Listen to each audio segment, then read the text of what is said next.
Cabinet Board today on the 9th of December 2021. Just to let you know, today's meeting will be recorded, and I would also like to welcome any members of the public and press to today's meeting. Can I kindly ask you to observe the meeting only, as you are not allowed to speak or participate in the meeting. Please ensure that your phones are switched to silent for the duration of the meeting. In addition, can I refer you to the protocols for remote meetings which have been previously highlighted in the Scrutiny Committee. The next item on the agenda is to do a roll call. I am Councillor Alan Lockyer, Cabinet Member for Children's Social Services and Chair of today's meeting. Chloe, would you take a roll call, please? Yes, thank you, Chair. I've marked you as present. Councillor Peter Richards. Present. Present. And then the Chair of the Scrutiny Committee, Councillor Lynette Purcell. Present. And I know the Vice Chair had to leave the Scrutiny meeting early. So on to officers, Andrew Jarrett. Yeah, I'm present, Chloe. Angela Thomas. Present, Chloe. Harry Warren. Present. Chris Davis. Robert Davis. Yeah, present. John Hodges. Present, Chloe. And I think that's everyone, Chair. Have I missed anyone? Nope, that's the roll call complete then. Thank you, Chair. So I was okay. On to agenda item 3, which is the Chair's announcements. I have no announcements to make. Item agenda 4, that is declarations of interest. Are there any declarations of interest? I have no declarations of interest, Chair. Okay, that's brilliant. Item agenda 5 then, minutes of the previous meetings. I now refer to the minutes of the previous meeting held on the 21st of October. Before I move confirmation of the accuracy, are there any comments on the accuracy of the minutes? I move the minutes, pages 5 to 8, Chair. Okay then, I'll second them in that case. The minutes have been approved, I think, yeah. Thank you, Chloe. Item agenda 6 then. This is the final letter and joint action plan following the joint inspection of the child protection arrangements, the JICPA, across Neath and Talbot. This is for monitoring and information. And the report is on pages 7 to 49. Do any of the officers have anything else to add? No, nothing. No, okay. Well, I think it's only fair to say. Oh, sorry, Andrew, I didn't see your hand. Yeah, okay. Yeah, only because it was remiss of me, because lots of discussion at committee, which is very good. Lots of plaudits given at committee as well. But I think the person who doesn't get the plaudits is Councillor Richards himself, because you'll know, yeah, Chair, how important it is to have a strong cabinet member when you're going through some of those difficult times. Absolutely. Certainly, I couldn't have done it without Peter. Yeah. Oh, as well. Well said. I was going to actually mention that now. I was remiss of me not to mention it in the committee, so I apologise there, Peter. Yes, absolutely, and deserved plaudits all round, so that's brilliant. Excellent report. Okay, that's so a quick look. So there's nothing, no decision, so we'll just note the report for monitoring information. Okay. Thank you, Chair, for those kind remarks. I think it was a very, very good report, and I think it was excellently scrutinised by the Chair of Scrutiny. Thank you. Okay. Agenda item 7 then, the Q2 performance record, children, young people and adult services. This item again is for monitoring. It's on pages 51 to 95. Do any officers have anything else to add? No. Okay, good. Any questions then? I assume there's not. All right then, so there's no decision required, as this again is for monitoring, Chloe. Okay. Item agenda 8, shared lettings policy 2021, the consultation exercise outcome. Again, this is not just for monitoring, this is for decision. Reports on 97 to 197.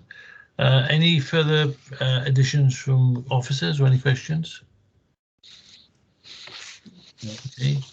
Right, well, I'll refer then to the recommendation on page 103 and the integrated impact assessment as appendix 2 of the report. I'll propose then, if I can have a seconder. Move, Chair.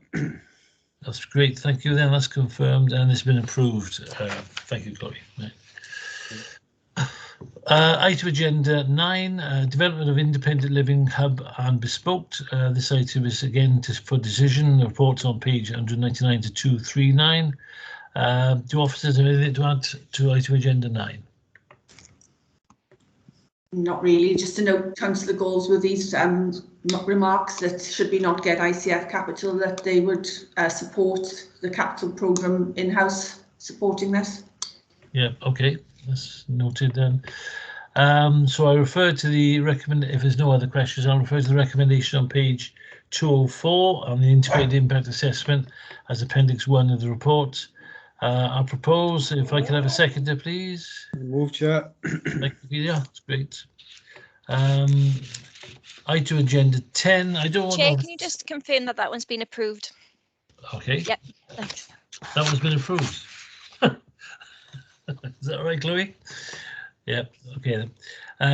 Yeah, I don't want officers to think I'm rushing through this. I'm not hanging about particularly, but I think they've all been scrutinised extremely well within the scrutiny committee. And you know, as I say, Peter and I have seen the papers previously, so if there was anything, we would actually have brought it to the officers' attention. Okay then, item agenda 10, procurement exercise for the provision of a residential short break service to children and young people with disabilities. Again, for decision, the report is on pages 241 to 275. Any additions to this, officers? No. Okay. Okay, I'll refer to the recommendations on page 247 and 248, and of course the integrated impact assessment is appendix 1 of the report. I'll propose it if I could have a seconder. Move, Chair. Fabulous, thank you. I confirm that's been approved then, Chloe. Okay.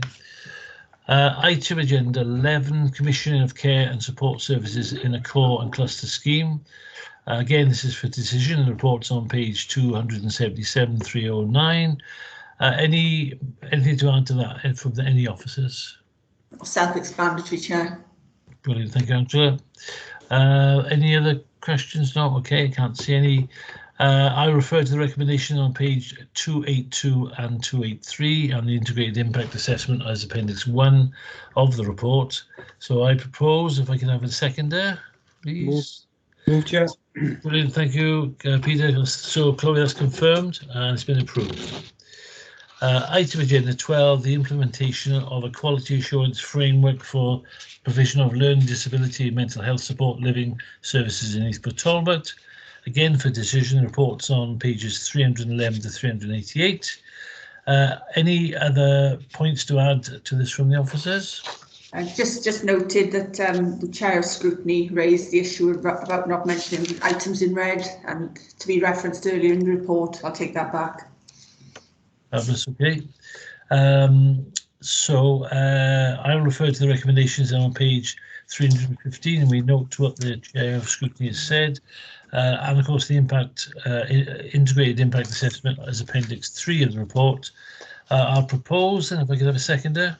Chair, it's a much needed provision after what we've been through, the critical times we've been through over the last 18 months. I do welcome this proposal and I move. Absolutely, thank you, Peter, that's good. So I'll confirm that's been approved as well, Chloe. So the next item agenda is the 13, the forward work programme. Chloe, is there anything else you want to add to the forward work programme? No, thank you, Chair, that's just for noting. Fabulous, okay. Item agenda 14 is urgent items. I can confirm there are no urgent items. Chair, sorry, there was one urgent item, which is the Director's annual report, which was published as a supplement, but it is just a matter for information. I don't think that's very urgent, is it? It can't be urgent because we only had it yesterday. No, I'm teasing. It's not urgent. My committee was throwing a wobbler when they got that. Well, Chair, can I come in then? Of course you can, Andrea. Thank you. So I note scrutiny's comments around this report, and I'm absolutely happy for it to come back at some later stage for it to be scrutinised. The reason it's come as a urgent report is because I need to get it published. So this is the Director's report. So this is my assessment of the year 2020 to 2021. So whilst it gives the opportunity for scrutiny as far as what I've written and what my assessment is. That is my assessment, and that is what needs to be published. So it's not for the committee or cabinet or council to change that. It's my assessment of the situation. But Welsh Government are pushing me to publish this now, and I would like it to be gone through a cabinet process so that I can publish it. It will be going to full council, and as I say, I'm happy for it to come back at any stage to scrutiny, for it to be scrutinised and for me to be asked questions about why my assessment was what it was. It is quite out of date now, Chair. As I say, it was for last year. Lots changed. It describes a lot about how we managed COVID, etc. It's a positive report, not contentious at all. And as I say, Welsh Government are pushing us, having said that we didn't need to publish one this year, and now saying, no, we do want you to publish it. And that's why I brought it to Cabinet today. Gosh, that's the first time I've heard Welsh Government change their mind. That's really, it's quite strange. Yeah, well, we welcome the report, Andrew, and thank you very much for getting it to us. It is a good report, I agree, in such challenging times. And you know, I look forward to your report next year, which would be, again, in even more challenging times, maybe. But anyway, but no, thank you for getting that to us, Andrew. There's no problem, it'd be late as far as I'm concerned. But thank you. Okay, if that's no other urgent items, Chloe? No, that was it, Chair. All right, well, I won't tease the director anymore. We'll carry on, and I will say that concludes the meeting. Thank you for your attendance, and we'll see you soon. And